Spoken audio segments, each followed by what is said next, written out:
Assalamualaikum warahmatullahi wabarakatuh.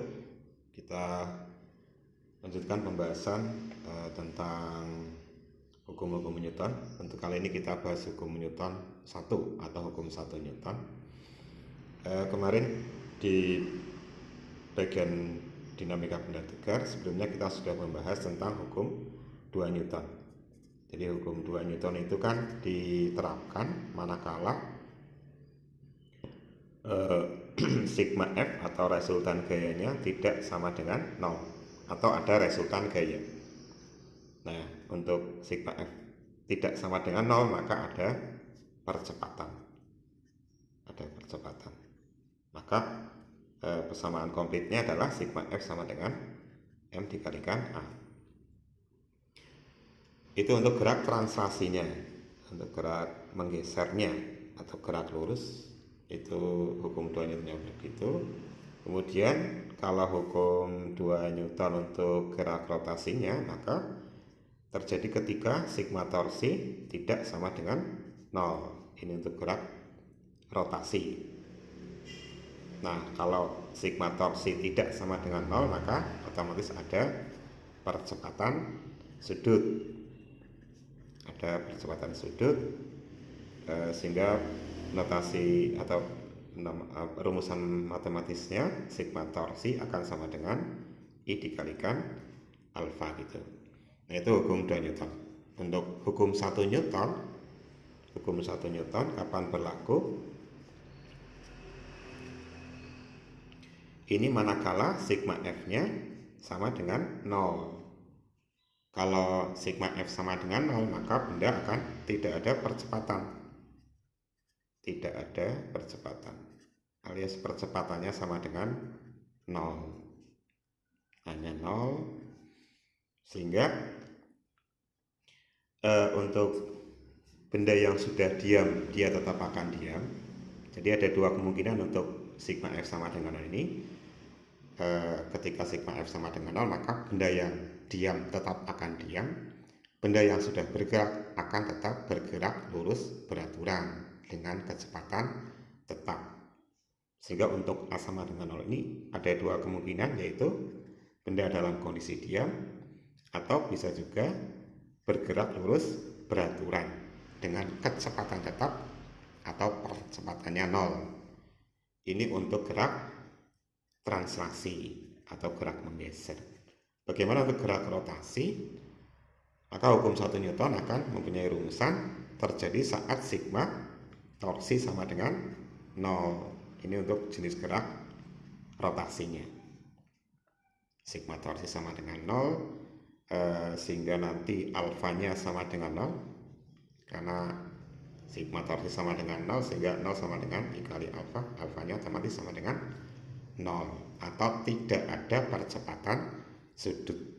Ada dua juga kemungkinan, yaitu kalau benda sudah diam ya akan tetap diam, tapi kalau sudah berputar maka dia akan bergerak melingkar beraturan atau bergerak rotasi beraturan dengan percepatan 0 atau kecepatan sudutnya tetap. Nah, untuk jenis sigma F sama untuk jenis kesetimbangan yang kita bahas sekarang itu adalah dibahas ketika A sama dengan 0 dan keadaan benda adalah diam. Jadi kesetimbangan yang kita bahas nanti adalah terjadi ketika bendanya diam karena percepatannya sama dengan 0 atau percepatan sudutnya sama dengan 0. Kenapa percepatan 0 atau percepatan sudutnya 0? Karena sigma F-nya sama dengan 0 atau sigma torsi sama dengan 0. Jadi yang kita bahas adalah terjadi ketika benda mengalami sigma F sama dengan 0 dan kondisinya diam, atau benda yang sigma torsinya sama dengan 0 dan kondisinya diam. Itu yang dibahas dalam dalam pembahasan kesetimbangan. Nah, berkaitan dengan kesetimbangan tadi, kita membagi ada dua jenis benda, yaitu benda berupa partikel dan benda berupa benda tegar. Benda partikel itu ketika sebuah benda dianggap sebagai satu titik. Benda sebesar apapun kalau dianggap sebagai satu titik, maka dianggap dia tidak bisa berotasi, tapi hanya bertranslasi saja. Dia hanya translasi jenis geraknya karena dia hanya dianggap sebagai satu titik. Jadi kayak mobil pun ketika dianggap sebagai partikel, ya dia hanya bisa bergerak translasi. Nah, benda tegar adalah benda yang ukurannya tidak diabaikan, sehingga dia bisa melakukan dua jenis gerak sekaligus, yaitu translasi dan rotasi. Nah, otomatis karena tadi keseimbangan kan syaratnya adalah bahwa sigma F sama dengan 0 atau sigma torsi sama dengan 0 gitu ya. Dan kondisinya harus diam, bukan ber-GLB atau ber-GMB. Ini berarti untuk jenis keseimbangan partikel, maka syaratnya adalah sigma F harus sama dengan 0. Kalau diuraikan pada dua sumbu, maka kita ketemukan sigma Fx sama dengan 0, sigma Fy sama dengan 0. Sigma Fx berarti jumlah gaya-gaya pada sumbu X sama dengan 0. Sigma Fy berarti jumlah gaya-gaya pada sumbu Y sama dengan 0.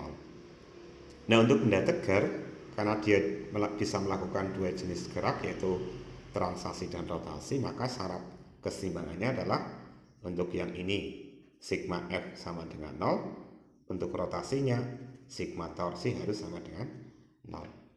Itu syarat keseimbangan untuk benda tegar. Ini contoh soal untuk keseimbangan partikel. Jadi kita bisa bayangkan kalau talinya putus, maka benda ini akan jatuh tidak berputar ya, jatuh menggeser ke bawah. Jadi jenis geraknya gerak translasi, berarti ini adalah keseimbangan partikel. Data-datanya adalah ini tali temali, benda bermassa 10 kg, sudutnya di sini 53 derajat, ini juga 53. Kita namakan tegangan tali sini T1, tegangan tali di sini T2. Pertanyaannya, berapakah T1 dan T2? Nah, untuk ini kita gambarkan gaya-gaya yang bekerja pada sistem. Di sini ada benda dengan massa 10 kg, tentunya dia akan memiliki gaya berat W, M kali G ya. Berarti W-nya M kali G. Kalau nggak disebutkan dalam soal ya dianggap G-nya 10 kan. Jadi 10 kali 10 meter per sekon kuadrat sama dengan 100 Newton. Ini beratnya 100 Newton. Kemudian sebenarnya di sini kan ada tali nih. Sebut saja tegangan talinya T3. Jadi di sini ada T3 ke atas. Tegangan tali itu kan bekerja pada ujungnya, di ujung tali. Jadi dari sini dia narik benda ke atas.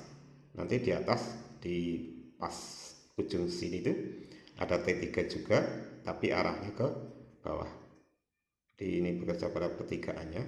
Kalau T3 yang bawah bekerja pada benda.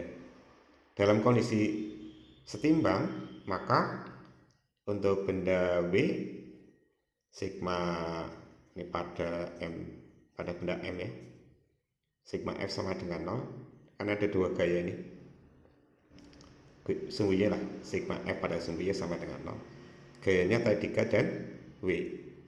Nah, T3 ke atas kita anggap saja positif, dikurangi W sama dengan 0, maka otomatis T3 sama dengan W, yaitu 100 Newton. Nanti berikutnya untuk sistem seperti ini ya, kita langsung bisa anggap bahwa tegangan tali di sepanjang tali ini akan sama dengan berat bebannya, akan sama dengan W gitu. Kemudian di sepanjang tali T2 ini, di sepanjang tali yang kedua ada gaya juga bekerja di ujung. Dari sini berarti ke atas arahnya T2. Ini bekerja di pertigaannya sini. Kemudian di ujung satunya juga ada tegangan tali bekerja pada atap. Jadi yang ditarik oleh tali adalah atap, arahnya ke bawah gitu.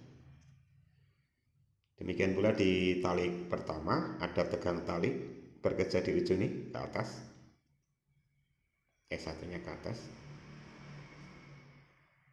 Terus nanti di ujung sana juga ada tegang tali T1 arahnya ke bawah gitu. Tapi nanti kita hanya memperhatikan yang ini tok ya, yang di sini.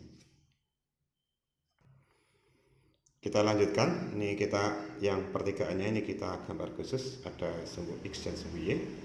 Ini T2, T1, W. Sini sudutnya 53, berarti nanti 53-nya ini ya. 53 derajat di sini. Sini kan 53 nih, kalau kita bikin garis bantu sumbu X ya. Ini 53. Nih. Kemudian kalau ini 53 berarti nanti di sini 37 ya. 37 ini.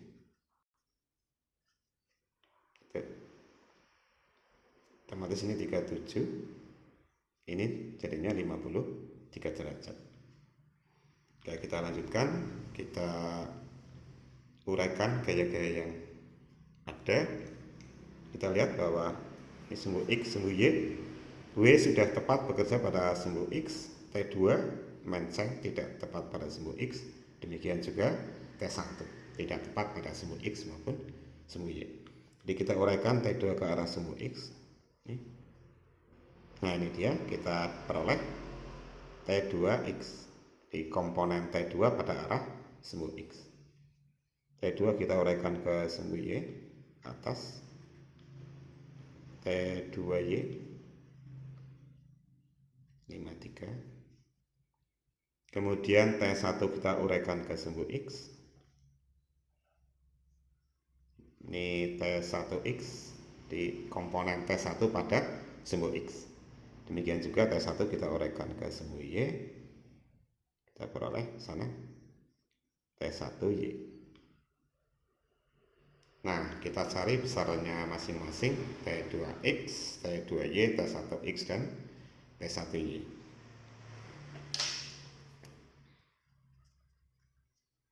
T1X coba ya, kita cari T1X itu. T1X ini nih, pakai segitiga yang bawah. Kita punya sudut 37, punya sisi miring, punya sisi di samping sudut. Jadi ada samping, ada miring, ada sudut. Samping bagi miring adalah perbandingan sami, cos berarti pakainya kaidah cosinus. Kalau cos itu kan samping bagi miring, perbandingan samping sudut dibagi sisi miringnya, berarti cos 37 sama dengan sampingnya tadi T1X, miringnya adalah T1. Sehingga T1X sama dengan T1 kali cos 37 derajat. Jadi sama dengan T1 kali cos 37 adalah 0,8. Jadi 0,8 T1. Nah, ini dia besarnya T1X. Bagaimana mencari T1Y?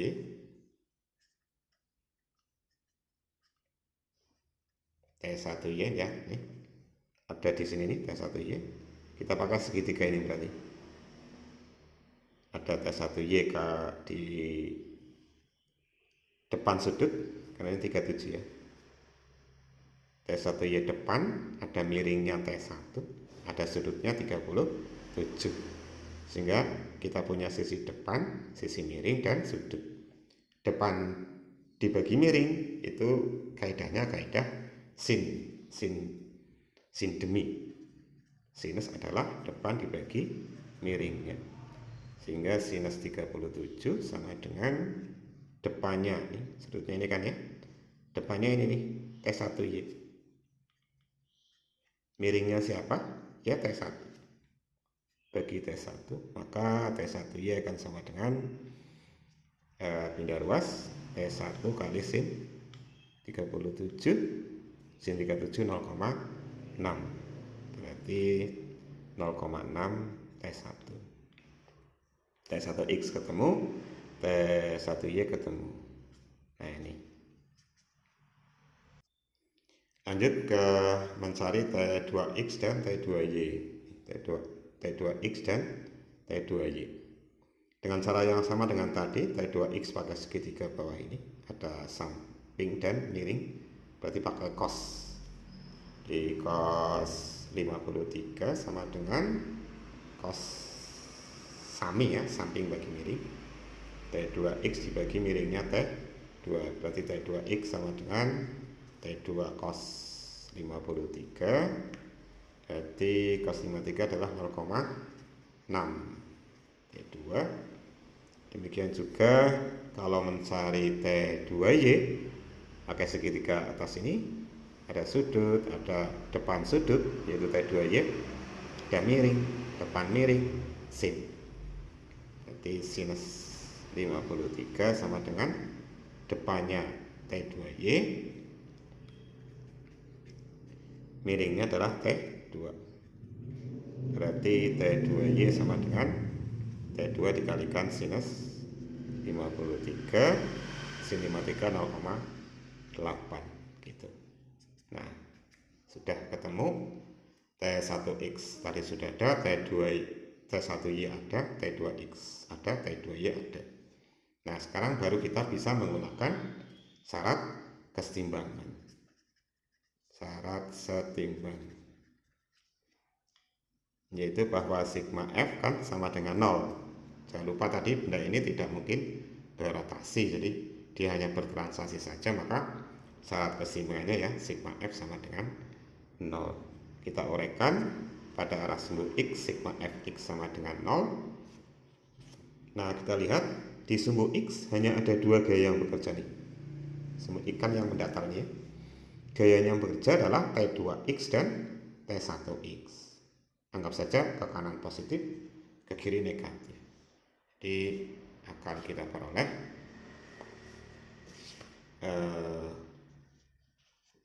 T2X dikurangi T1X sama dengan 0 karena hanya dua gaya ini yang bekerja pada arah sumbu X ya.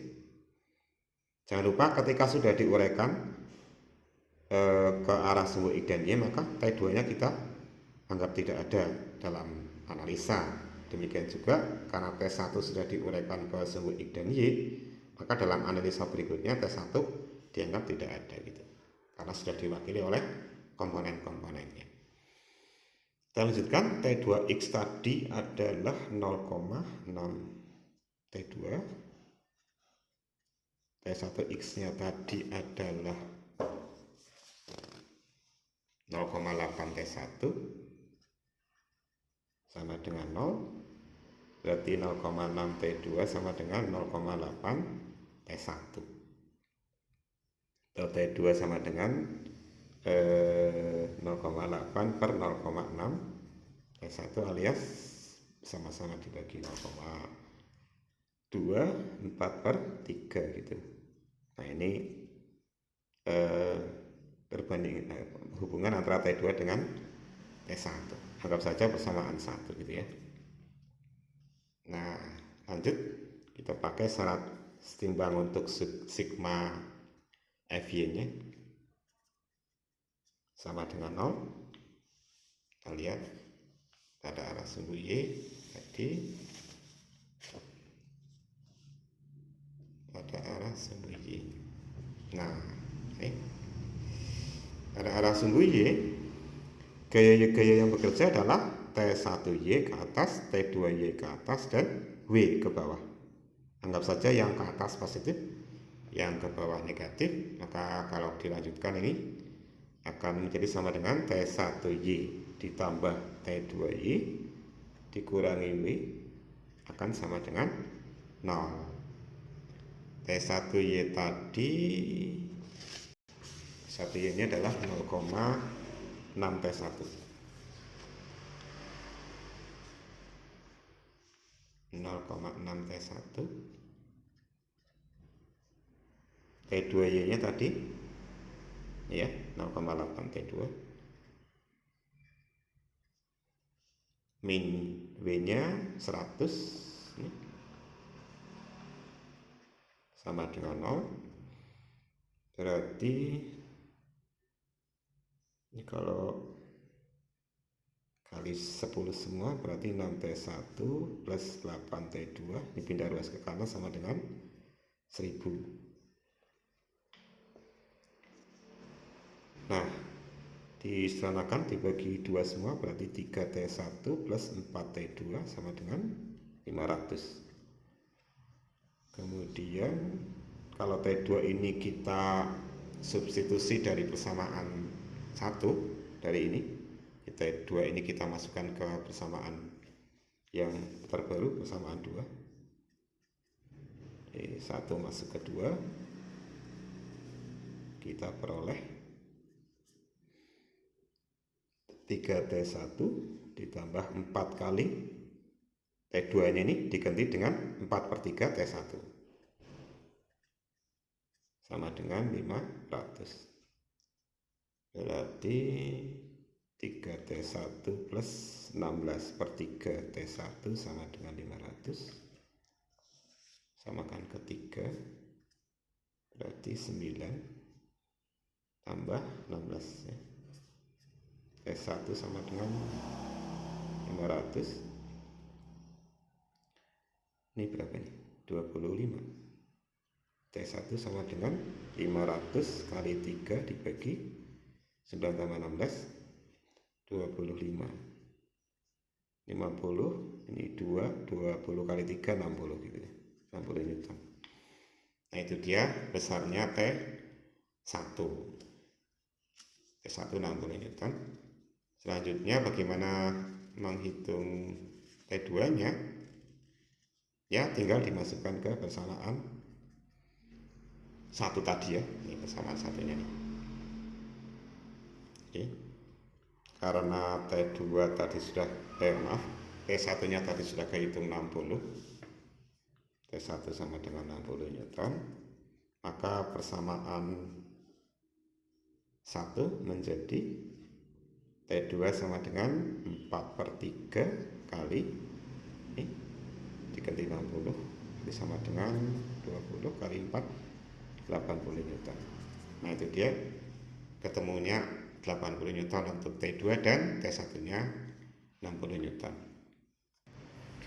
Nah untuk berikutnya ini ada cara lain untuk menghitung berapa T1 dan T2 dengan menggunakan kaidah sinus, agak sedikit lebih cepat dari yang tadi.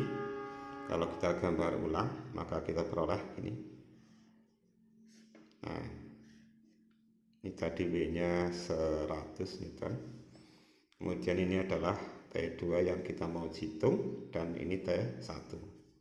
Sudutnya ini 53. Berarti ini 53 ya. 53 tambah 90. Jadi ulang nih. Ini 53 derajat. Nih ke sini 53 juga karena sudut dalam berseberangan. Berarti total ke sini itu 90 tambah 53. 143. Ini 143 derajat. Kemudian ini 53, otomatis di sini 37. Ya kan? 37 karena ini sudut 90 sih.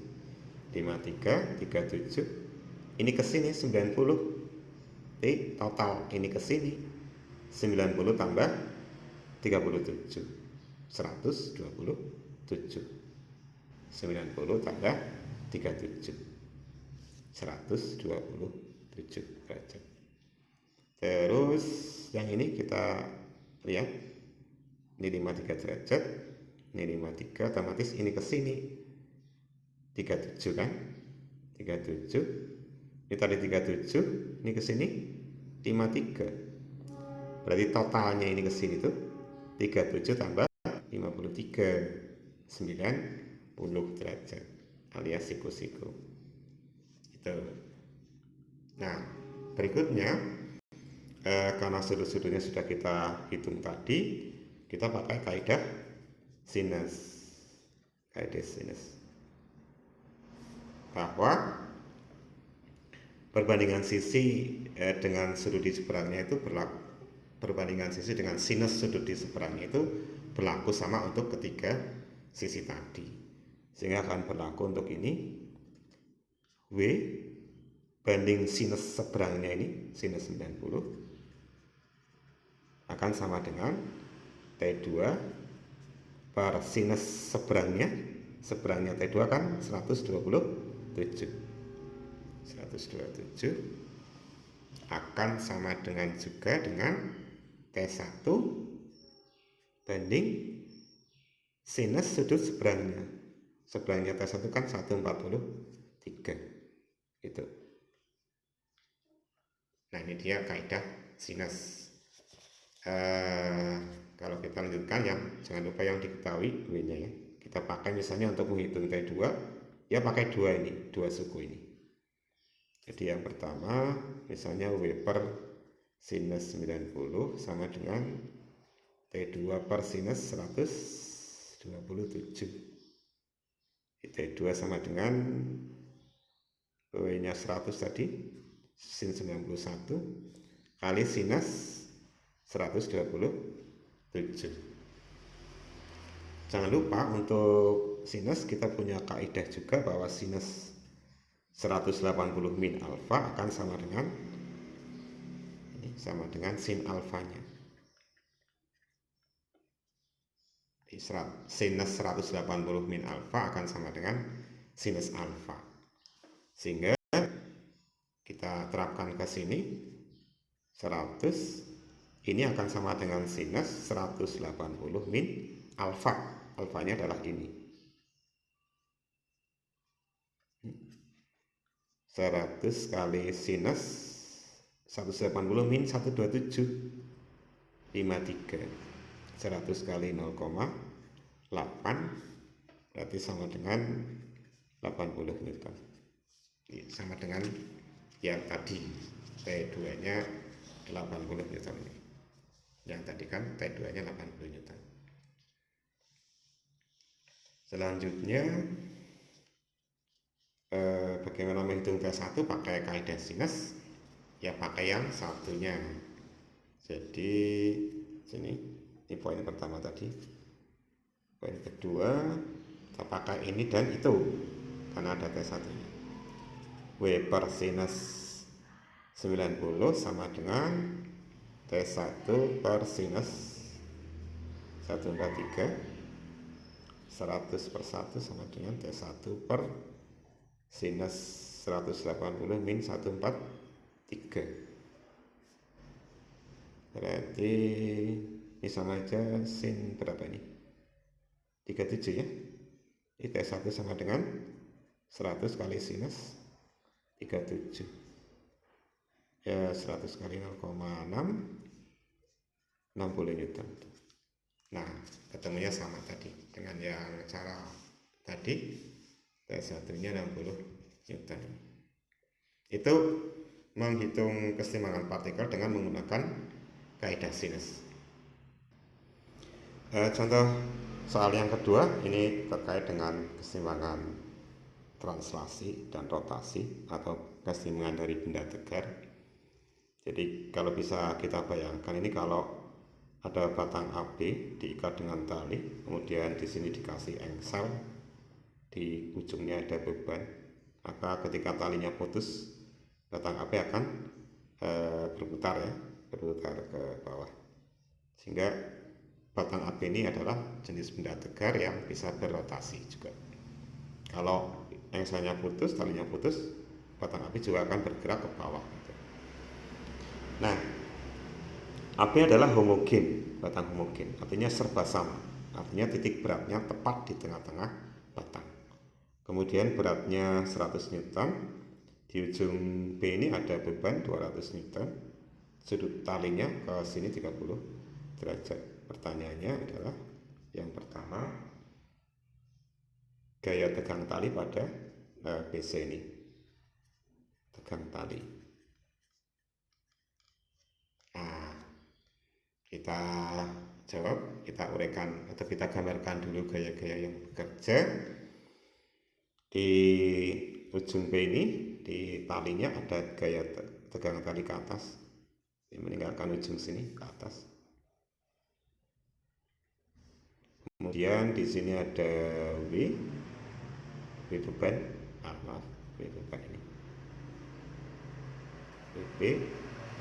Kemudian karena AB punya beban atau punya berat, maka titik beratnya tepat di tengah-tengah tadi karena homogensi WAB.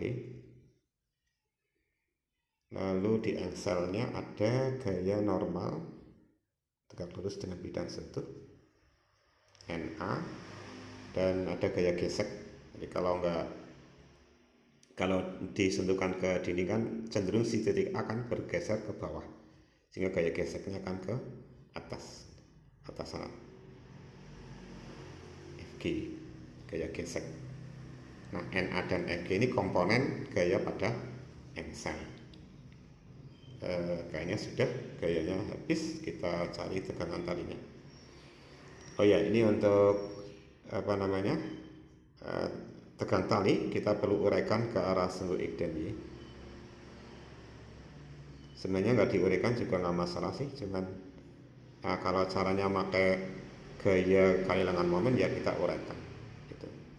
Ini kita uraikan ke sumbu Y nya, kita peroleh T ini 30 juga ya, berarti ini T depan sudut 30 miring, maka ini pasti pakai sin ya, sin itu depan bagi miring, maka ini pasti berlaku T sin 30 derajat. Kalau ini ke sini kita X nya ini sudut samping miring, berarti pakai cos, maka T cos 30 derajat tadi TY. Nah, setelah itu kita gunakan syarat setimbang. Syarat setimbang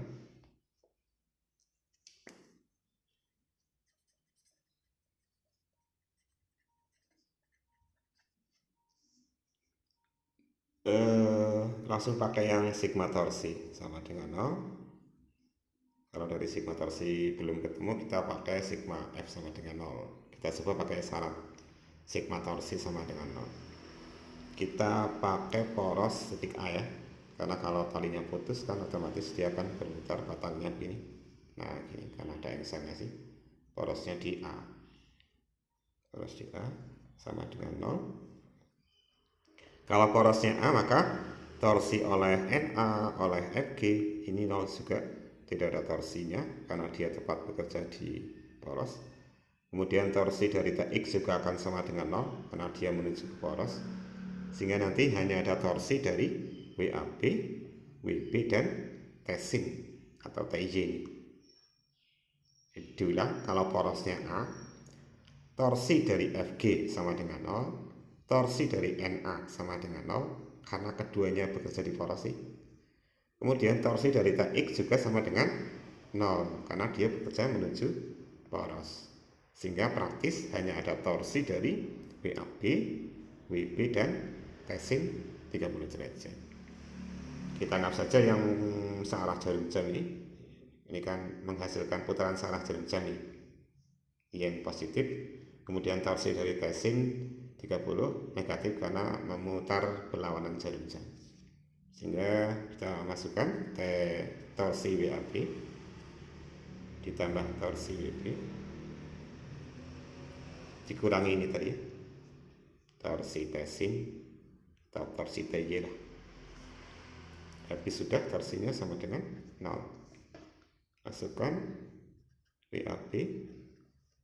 Nah, lengan momennya kan ini tepat di tengah-tengah tadi, berarti separuh dari AB kan, ini ke sini separuh AB atau setengah AB, ditambah WB, torsi WB kan gayanya kali lengan momennya, WB kali lengan momennya sama dengan ini ke sini AB. Lanjut, TY nya tadi T sin 30 kali lengan momen siapa? Ya sama aja, ini ke sini sama dengan AB lengannya, lengan momennya sama dengan 0, sama dengan 0. Kita masukkan WAB nya tadi 100 nih, WAB 100 kali setengah AB tambah WB nya tadi 200. Ini langsung pindah ke kanan ya, dari positif T sin 30 setengah T kali AB. Nah ini kan di semua suku ada AB nya nih. Panjang AB kita coret saja, karena syarat mencoret kalau semua suku ada variabel yang sama ya. Diteruskan 50 ditambah 200 sama dengan setengah T. 250 sama dengan setengah T, maka T sama dengan 500 Newton itu.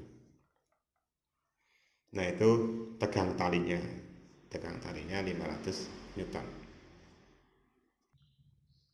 Pertanyaan kedua, komponen-komponen gaya engsel, gaya pada engsel.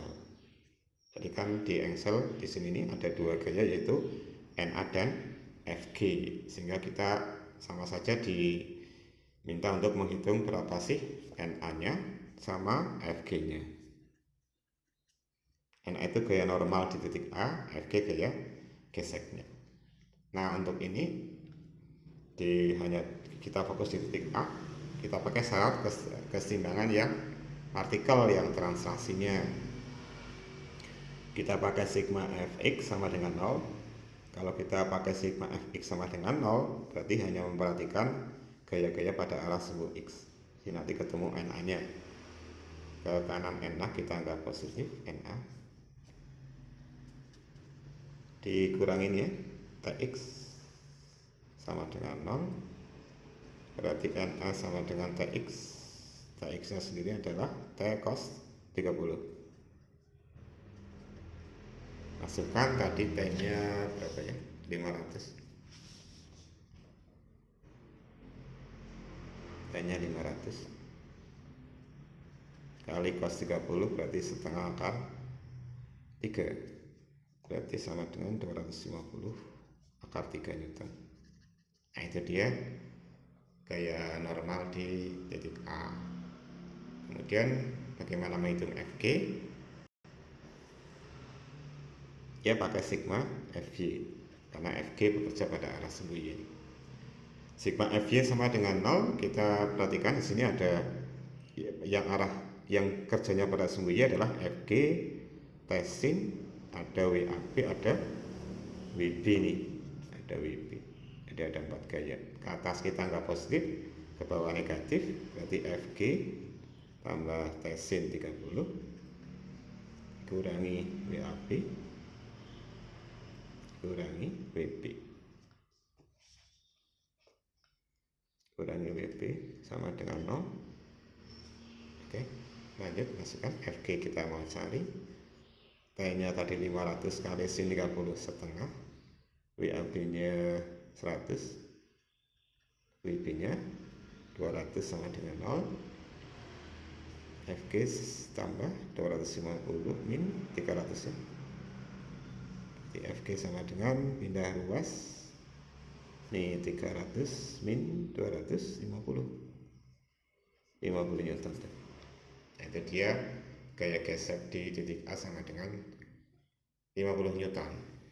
Demikian untuk pembahasan keseimbangan, baik keseimbangan partikel maupun benda tegar. Semoga sehat semua dan bermanfaat yang ini pembahasannya. Terima kasih atas perhatiannya. Assalamualaikum warahmatullahi wabarakatuh.